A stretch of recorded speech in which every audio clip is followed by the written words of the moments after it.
তোমার নাকি আজ থেকে বিয়ে পরীক্ষা আরম্ভ? ফাইনাল নয় বাবা, টেস্ট। ও, আজ কি পেপার? লজিক। Very good. বিয়ে পাশ করে কিন্তু তুমি আইন পড়বে। আইন? হ্যাঁ, আইন। ভুলে যেও না তুমি ব্যারিস্টার ভবতোষ বোসের ছেলে। তোমার বাবাকে এক ডাকে দেশের সবাই চেনে, আর আমাদের বংশের সবাই জজ ব্যারিস্টারই হয়ে আসছে, তুমিও তাই হবে।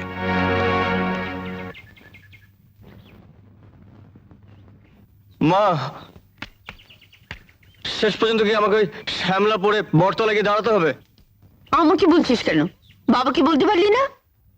বাবার চোখের দিকে তাকিয়ে কখনো কথা বলতে পেরেছি? বাবার মেজাজ জানো না? দুর্বাসা মনিকে এমনি এমনি বলি? এখন আর তো ভাবতে হবে না, আগে ফাইনাল পরীক্ষা হোক তো। যা চান করে আয়, আমি চিড়ি ফিস করেছি।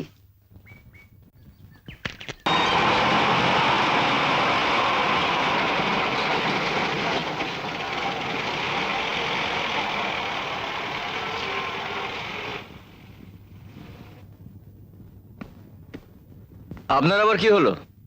আমারটাও গেল। আপনারটাও গেল? ওহো,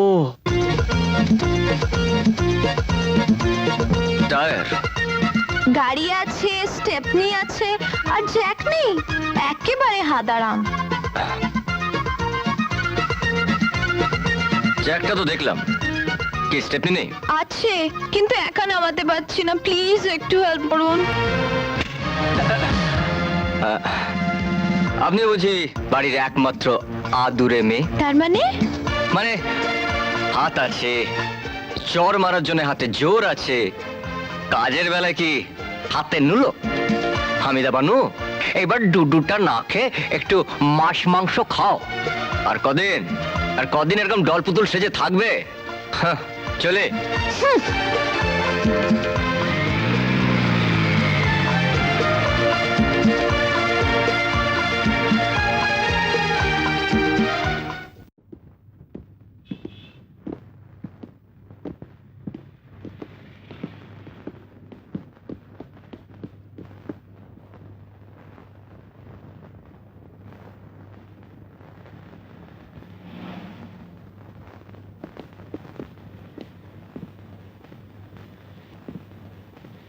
কি কি ব্যাপার বলতো?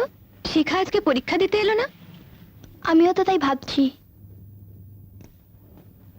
1 ঘন্টা হয়ে গেল, কিছু হলো না তো? কি জানি।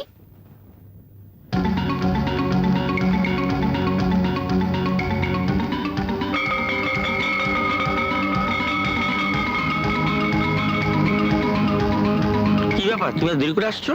একটা অ্যাক্সিডেন্ট হয়ে গেছিল স্যার, প্লিজ আমাকে পরীক্ষায় বসতে দিন। আর মাত্র 20 মিনিট বাকি, আমি তোমাকে পরীক্ষা বসতে দিতে পারি না। I am sorry.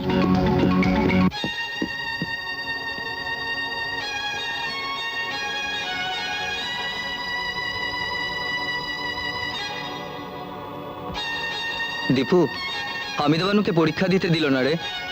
এটা তোর কুস্তির আঁকড়ে নয় যে যখন ইচ্ছে আসবে আর কুস্তির প্যাচ কষবে।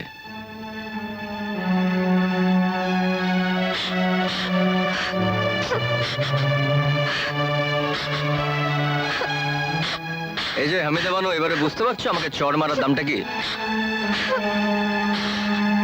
চরের জবাব অন্যভাবে দিলে পারতেন। এভাবে আমার একটা বছর নষ্ট করলেন কেন? জানেন, আমার বাবা মা কেউ নেই।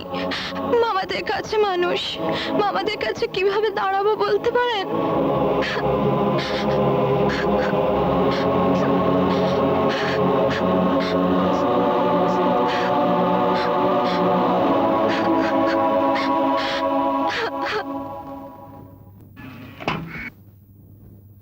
কোথায় চললে কেষ্টদা? আজকের পরীক্ষার খাতাগুলো স্যারের বাড়িতে জমা দিতে যাচ্ছি।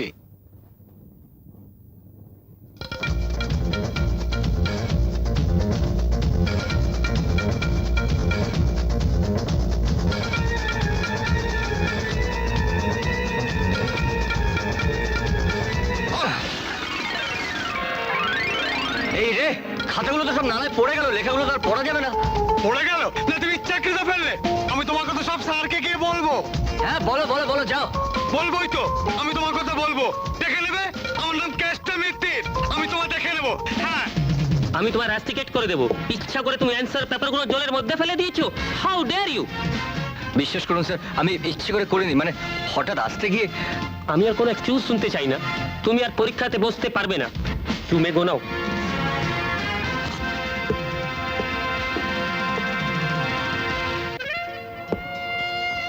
দীপু, স্যার কি বলেন?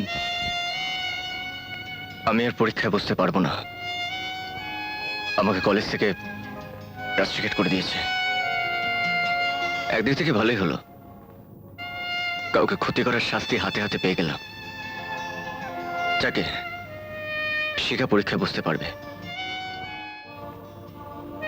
চলি। কাল আসবি না? একবার আসতে হবে, এসে ওই চিঠিটাকে সই করে দেবো।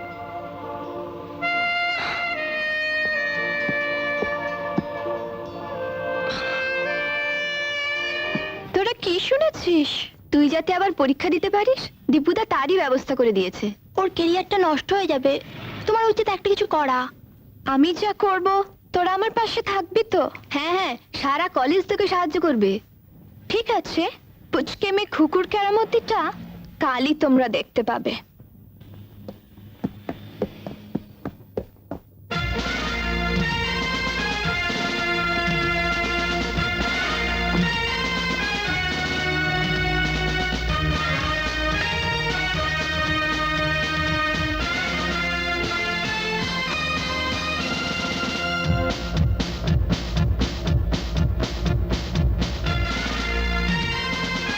পরীক্ষা দিতে যাও। পরীক্ষার পরেই আমি তোমাদের দাবির কথা শুনবো। আপনার সঙ্গে কথা না বলে আমরা পরীক্ষা দেব না স্যার। এই পরীক্ষা, এই পরীক্ষা, এই পরীক্ষা। দীপক কোথায়? আপনার অফিসে স্যার। ঠিক আছে, তোমাদের মধ্যে দুজন এসো, আমি কথা বলবো। উত্তা, তুমি আমার সঙ্গে এসো। বলো, তোমরা কি বলতে চাও? দীপক ঘোষ নির্দোষ, ওকে রাস্ট্রিকেট করবেন না sir.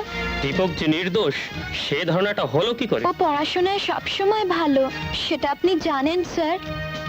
Come to the point. যে ছাত্র পড়াশোনায় ভালো, সে তার আনসার পেপার নষ্ট করবে কেন?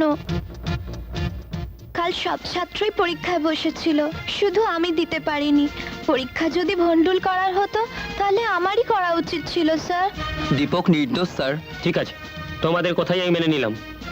নেক্সট সোমবার থেকে আবার নতুন করে এক্সাম হবে। Thank you sir. আমি আসবো স্যার। এবারকার মতো তুমি বেঁচে গেলে। This is my first and last warning, mind it. Thank you sir.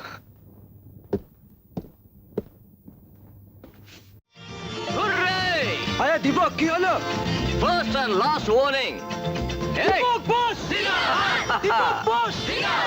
Dipak boss! Deepak boss!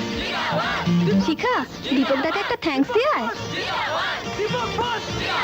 Deepak boss! Deepak boss!